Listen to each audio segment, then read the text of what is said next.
AP మంత్రి నారాయణ మాట్లాడుతున్నారు, live లో చూద్దాం. అంటే 7,0517 కోట్లు కావాలి. 7,517 కోట్లు అయితే ఈ 2,61,000 హౌసెస్ కంప్లీట్ అవుతాయి. ఈరోజు ముఖ్యమంత్రి గారి అధ్యక్షతన దీని మీద రివ్యూ జరిగింది. ముఖ్యమంత్రి గారు కొంత సజెషన్స్ ఇచ్చారు. అందులో ముఖ్యంగా ఏంటంటే, ఎవరైతే బెనిఫిషరీస్ని ఐడెంటిఫై చేసి ఈ యొక్క 365 చదరపడుగులు కానీ 430 చదరపడుగులు ఈ రెండిటికి లోన్స్ రైజ్ చేశారు గత ప్రభుత్వం, వైసీపీ ప్రభుత్వం. లోన్స్ రైజ్ చేసి ఆ ఇళ్ళు కట్టకుండా, అంటే ఎవరి పేరుతో అయితే లోన్స్ రైజ్ చేశారో వాళ్ళ మీద ఇల్లు కట్టకుండా ఆ డబ్బులను డైవర్ట్ చేసేసి వాళ్ళ మీద ఇప్పుడు బ్యాంక్ వాళ్ళు ఇన్స్టాల్మెంట్ కట్టమంటున్నారు. ఇల్లు ఇవ్వాల, ఇల్లు కట్టల, డబ్బులు రైజ్ చేశారు వాళ్ళ మీద, ఆ వేరే దానికి డైవర్ట్ చేశారు. వాళ్ళ నుంచి బ్యాంక్ వాళ్ళు డబ్బులు కట్టమంటున్నారు, లేకుంటే ఎన్పిఏ చేస్తామంటున్నారు. ఇప్పుడు 102 కోట్లు కడితే 102 కోట్లు కడితే ఆ ఎన్పిఏ నుంచి బయటపడతాం. ఈరోజు ముఖ్యమంత్రి గారు ఆ 102 కోట్లు కట్టేదానికి యాక్చువల్గా పర్మిషన్ ఇచ్చారు, ఫైనాన్స్ వాళ్ళకి ఇన్స్ట్రక్షన్ ఇచ్చారు. ఫస్ట్ ఆ 102 కోట్లు కట్టేసి తర్వాత వర్క్ని టేకప్ చేయమన్నారు. వర్క్ కూడా టేకప్ చేసి జూన్ 12వ తేదీ లోపల మ్యాక్సిమం హౌసెస్ ఎన్ని కంప్లీట్ చేయగలిగారో అన్ని కంప్లీట్ చేయమని చెప్పడం జరిగింది. అది కూడా స్పెసిఫిక్గా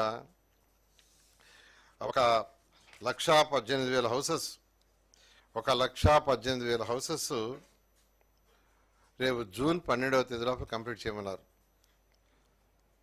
జూన్ 12 తేదీలో, అంటే జూన్ 12కి 1 year అవుతుంది. ఈ లోపల 1,18,000 కంప్లీట్ చేసి ఇనాగరేషన్ చేయాలని ఈరోజు యాక్చువల్గా ముఖ్యమంత్రి గారు టిట్కో హౌసెస్ గురించి ఒక దిశానిర్దేశం ఇచ్చారు.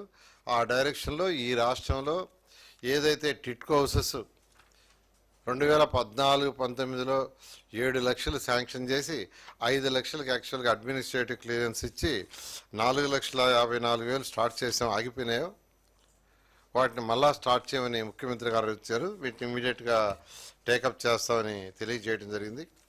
అయితే ఈరోజు ఒకటి చెప్తున్నాను, ముఖ్యమంత్రి గారు ఈ రాష్ట్రంలో ఉన్న 26 జిల్లాలని ఈక్వల్గా డెవలప్ చేయడానికి ప్రణాళికలు చేశారు.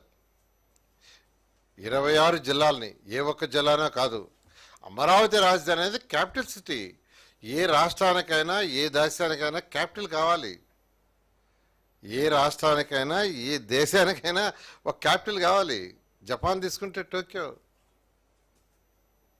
ఇట్లా మీరు ఎక్కడైనా తీసుకోండి, ఏ కంట్రీ అయినా తీసుకోండి ఒక క్యాపిటల్ ఉంటుంది. ఏ రాష్ట్రం అయినా తీసుకోండి ఒక క్యాపిటల్ ఉంటుంది. ఎందుకంటే అక్కడ మినిస్టర్లు ఉండాలి, సెక్రటరీస్ ఉండాలి, సీఎం గారు ఉండాలి, కమిషనర్స్ ఉండాలి, వీళ్ళందరూ కూర్చోవాలి. అందుకని ఒక దగ్గర క్యాపిటల్ సిటీ పెట్టడం మస్ట్. అదేవిధంగా అమరావతి రాజధాని క్యాపిటల్ సిటీ పెట్టాలని నిర్ణయించావు ఈ రాష్ట్రానికి. ఇది కూడా ల్యాండ్ పుల్లింగ్ ద్వారా తీసుకున్న ల్యాండ్. ఇది రైతులు కూడా భాగస్వాములు అయ్యారు. ఆ వచ్చే ల్యాండ్ని మానిటైజ్ చేయడం వల్ల వచ్చే డబ్బులతో ఇది కడతాం. రీపేమెంట్ ఈ యొక్క ఏదైతే ఈరోజు లోన్స్ తీసుకుంటున్నామో, వరల్డ్ బ్యాంక్ లోన్ కానీ, ఏడీబీ లోన్ కానీ, మరి ఏ లోన్లు తీసుకున్నా అవన్నీ తిరిగి కట్టబడేది ఇక్కడ అమరావతి ల్యాండ్లో ఉన్న ల్యాండ్స్ ఏదైతే ఉన్నాయో వాటిని అమ్మటం ద్వారా వచ్చే ద్వారా కడతాం. ఈ యొక్క విలువ పెరిగిన తర్వాత వీటితో కడతాం. ప్రజల మీద భారం వేయటం లేదు. ముఖ్యమంత్రి గారు ఒకటి చెప్పారు, ప్రజల మీద ఒక్క పైసా భారం లేకుండా అమరావతి రాజధాని కట్టాలా మీరని. కొందరు రకరకాలుగా చెప్తున్నారు. ఈ రాష్ట్రంలోని 26 జిల్లాలను ఈక్వల్గా డెవలప్ చేయాలని ముఖ్యమంత్రి గారు 2014-19లోనే ఇది చెప్తున్నాను. మనకు రీఆర్గనైజేషన్ యాక్ట్లో కొన్ని వచ్చినాయి. ఇప్పుడు గిరిజన యూనివర్సిటీ వచ్చింది, అది విజయనగరంలో పెట్టాం. ఐఏఎం వచ్చింది, విశాఖపట్నంకి అలాట్ చేసాం. Indian institution of petroleum and energy వచ్చింది, విశాఖపట్నంకి ఇచ్చాం. Indian institution of foreign trade కాకినాడలో పెట్టాం. నీట్ నిట్ వచ్చి నేషనల్ ఇన్స్టిట్యూషన్ ఆఫ్ టెక్నాలజీ తాడేపల్లిగూడెంలో పెట్టాం, ఎయిమ్స్ మంగళగిరిలో పెట్టాం, నేషనల్ ఇన్స్టిట్యూట్ ఆఫ్ డిజైన్ విజయవాడలో పెట్టాం, ఐఐటి తిరుపతిలో పెట్టాం, Indian institution of science and education research తిరుపతిలో పెట్టాం, Indian institution of information technology design and manufacturing కర్నూలులో పెట్టాం, సెంట్రల్ యూనివర్సిటీని అనంతపురంలో పెట్టాం. ఇలా ప్రతి జిల్లాలో పెట్టడం జరిగింది. అదేవిధంగా మీరు తీసుకుంటే డెవలప్మెంట్ తీసుకుంటే టీసీఎస్, గూగుల్ వంటి ఐఐటి సంస్థల్ని వైజాగ్, లూలు గ్రూప్ని విశాఖపట్నం మేము తీసుకొస్తే 2014-15 వాళ్ళు తరివేశారు. మళ్ళా ఇప్పుడు వాళ్ళు బ్యాక్ తీసుకొచ్చాం. అదేవిధంగా డ్రోన్స్ హబ్గా ఎక్కడ పెడుతున్నాం? 300 ఎకరాల్లో కర్నూలులో పెడుతున్నాం. కర్నూలు. అదేవిధంగా మ్యానుఫ్యాక్చరింగ్ ఇండస్ట్రీస్ మేజర్ రాయలసీమ జిల్లాలు అనుకున్నాం. అదేవిధంగా పోర్ట్స్, ఎక్కడైతే పోర్ట్స్కి పాసిబిలిటీ ఉంటే ఆ పోర్ట్స్ అన్నీ డెవలప్ చేయదలుచుకున్నాం. ఎందుకంటే పోర్ట్ డెవలప్ చేస్తే పక్కనే శాటిలైట్ సిటీ వస్తుంది. ముఖ్యమంత్రి గారు చాలా క్లియర్గా చెప్పారు, ఎక్కడైతే పోర్ట్స్ వస్తాయో పోర్ట్స్ దగ్గరే ఒక శాటిలైట్ సిటీని అమరావతి మోడల్లో ల్యాండ్ పుల్లింగ్ ద్వారా తీసుకొని డెవలప్ చేయండి. సెల్ఫ్ సస్టైన్ ల్యాండ్ పుల్లింగ్లో ల్యాండ్ తీసుకోండి. ల్యాండ్ పుల్లింగ్లో రైతుల దగ్గర తీసుకుంటే వాళ్ళ ల్యాండ్ వాల్యూ పెరుగుతుంది, వాళ్ళు బెనిఫిట్ అవుతారు, మీకు కొంత ల్యాండ్ మిగులుతుంది. ఆ ల్యాండ్తో అక్కడ ఒక సిటీని కట్టండి, అక్కడ ఒక టౌన్షిప్ డెవలప్ అవుతుంది. ఈ విధంగా ముఖ్యమంత్రి గారు ఎంతో ప్లాన్డ్గా ఈరోజు అమరావతి రాజధానే కాదు, ఈ రాష్ట్రంలో ఉన్న 26 జిల్లాలని సమంగా చూస్తూ అన్నిటిని డెవలప్ చేస్తున్నారు. అయితే వైసీపీ నాయకులు ఏం మాట్లాడుతున్నారో వాళ్ళకి తెలీదు. వాళ్ళ ఒక పత్రిక ఉంది, చెత్త పత్రిక. ఏం చేస్తుందో తెలీదు, ఏం స్టేట్మెంట్ ఇస్తుందో తెలీదు. ఈ రోజుకి ఆ రోజు అంటే అమరావతి రాజధాని 6 నెలల్లో ఇంత చేస్తామని ఎవరు ఊహించలా, ఎవరు కూడా ఎక్స్పెక్ట్ చేయలే. 6 నెలల్లో నేను ముందే చెప్పా, డిసెంబర్ ఎండింగ్కి మేజర్ టెండర్స్ అయిపోతాయి. కొన్ని బిల్డింగ్స్కి జనవరి ఎండింగ్ కంప్లీట్ చేస్తాం, జనవరిలో స్టార్ట్ చేస్తాను మాట చెప్పిన ప్రకారమే ఈరోజు చేస్తున్నాం. వాళ్ళు ఎక్స్పెక్ట్ చేయలే, వైసీపీ నాయకులు ఎవరు ఎక్స్పెక్ట్ చేయలే.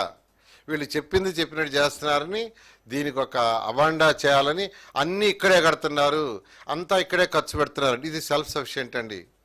దీని మీద తీసుకునే ఏ లోనా ఇక్కడ నుంచి వచ్చే ఇన్కంతోనే రీపే చేస్తాం. అలాంటి సిస్టమ్నే ముఖ్యమంత్రి గారు 26 జిల్లాల్లో ఎక్కడ పెద్ద ఇండస్ట్రీ వచ్చినా, అక్కడ ఒక శాటిలైట్ టౌన్ డెవలప్ చేయమన్నారు. ల్యాండ్ పుల్లింగ్లో ల్యాండ్ తీసుకొని, అది కూడా అమరావతి మోడల్ లాగానే చేయమన్నారు. ల్యాండ్ అక్విజిషన్ కూడా కాదు, అమరావతి మోడల్ లాగా ల్యాండ్ పుల్లింగ్లో ల్యాండ్ తీసుకొని శాటిలైట్ టౌన్ డెవలప్ చేయండి. ల్యాండ్ ఇచ్చిన రైతులు బెనిఫిట్ అవుతారు, శాటిలైట్ టౌన్స్ డెవలప్ అవుతాయి. ఇలాంటి ఒక విజన్ ఉన్న నాయకుడు చంద్రబాబు నాయుడు గారు. గత ప్రభుత్వంలో ముఖ్యమంత్రి గారికి ఆ విజనే లేదు, ఆలోచనే లేదు. అలాంటి చేస్తుంటే అబండాలు వేస్తున్నారు. వీళ్ళు ఎన్ని అబండాలు వేసినా, ఎన్ని చేసినా అనుకున్న ప్రకారం అమరావతి రాజధాని 3 సంవత్సరాల్లో కంప్లీట్ చేస్తాం. ఏదైతే ప్రతిష్టాత్మకంగా పేదల నిరుపేదల కోసం ప్రతి మహిళ తన భర్తతో పిల్లలతో ఆనందంగా ఉండేళ్ళు కట్టమని ముఖ్యమంత్రి గారు చెప్పారో అలాంటి టిట్కోయిళ్ళని గత ప్రభుత్వం ఏదైతే ఆపేసిందో దాన్ని మళ్ళా స్టార్ట్ చేస్తున్నా, ఖచ్చితంగా కంప్లీట్ చేస్తాం.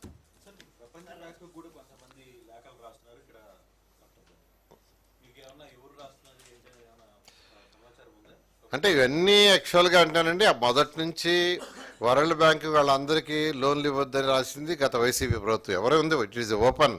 వాళ్ళే రాశారు, వాళ్ళే ఆపారు. కేంద్ర ప్రభుత్వానికి కూడా లేఖలు రాశారు. ఎన్ని లేఖలు రాసినా ఇక్కడ మొన్న వచ్చిన ఫ్లడ్ ఏదైతే ఈ యొక్క బుడమేరు అంత ఫ్లడ్ వచ్చి 11.43 లక్షల క్యూసెక్ల వాటర్ వచ్చినా అమరావతి క్యాపిటల్ సిటీలు ఏమీ కాదు. అదేవిధంగా యాక్చువల్గా బండ్ రోడ్ కూడా యాక్చువల్గా డిజైన్ చేస్తున్నాం. 15 లక్షల క్యూసెక్లు దాటినా ఇబ్బంది లేకుండా అమరావతి రాజధాని డిజైన్ చేస్తున్నాం. ఓకే.